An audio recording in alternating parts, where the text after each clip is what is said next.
bulk week 7. So far everything is just continuing to go in the right direction.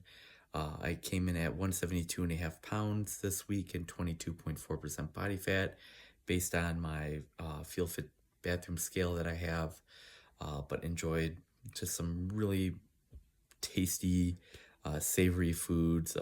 Like this morning, I had some breakfast pork sausage, threw some pecorino romaggio cheese on there.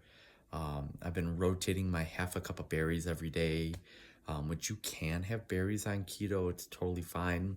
I rotate between blueberries, raspberries, blackberries, and strawberries. And usually this time of year at Whole Foods, I can also get my hands on some cranberries, though I haven't seen them yet. I'm hoping when I go shopping next weekend, I'll be able to find them. But yeah, you can get away with quarter, half a cup, maybe even upwards to a cup of berries each day. They are the lower carb fruit of all the fruit options out there. Plus, the polyphenol content of them are really powerful.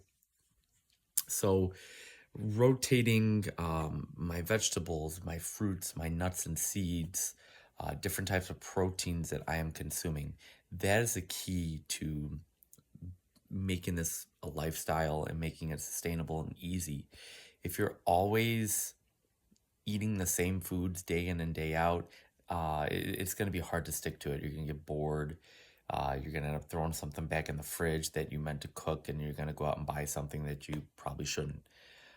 Now, if you're trying to cut and get down to a certain body fat percentage, then eating the same food each day, as monotonous as it is, that's going to get you the best results. Because, for instance, when I did my bodybuilding cut, consuming the same amount of eggs each day, cooked in the 1 tablespoon of butter that I was cooking them in, eating the same 8 or 10 or 12 or 14 or 16 ounces of the same ground beef each day, there's no variables, or the variables are just very tiny.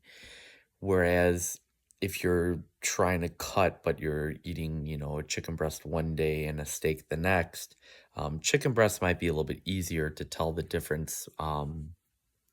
Most chicken breasts are going to be the same protein of fat macronutrients, but in a steak, you could have one steak that's got 10 grams of fat, 40 grams of protein, and you have another steak that's got 25 grams of fat and 25 grams of protein. So it's very hard to know for certain that you had X amount of calories coming from fat, X amount of calories coming from protein, when you're doing those types of cuts of meat. But when I'm doing my bodybuilding cuts, or not just a bodybuilding cut, but if I wanted to maybe drop a couple body fat percentage points, I would go a period of a few weeks to maybe a month of eating the same breakfast, the same lunch, the same dinner.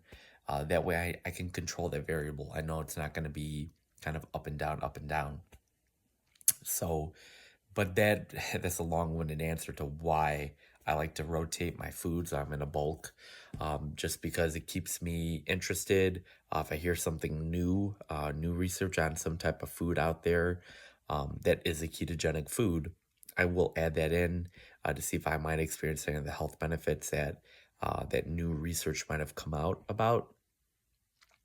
But then that also keeps me interested too. And that's why like I nerd out on reading books, listening to podcasts, watching YouTube videos on the ketogenic diet, and just food science and health and wellness and all that type of stuff. So that is something that keeps me invigorated, keeps me interested in it, and not just someone that just jumps on the bandwagon, tries it for a little bit and hops off. And for those of you out there that you're looking to like change your lifestyle, my advice, just dive straight in, just go right into it. There's all kinds of ketogenic books out there. One of these days maybe I could pull a couple books and show them to you and tell you a little bit of just what that book entails. But yeah, reading, listening to podcasts, watching YouTube videos, that is the gateway to get into this type of a lifestyle. And it's definitely very, very sustainable, very doable if you do it the right way.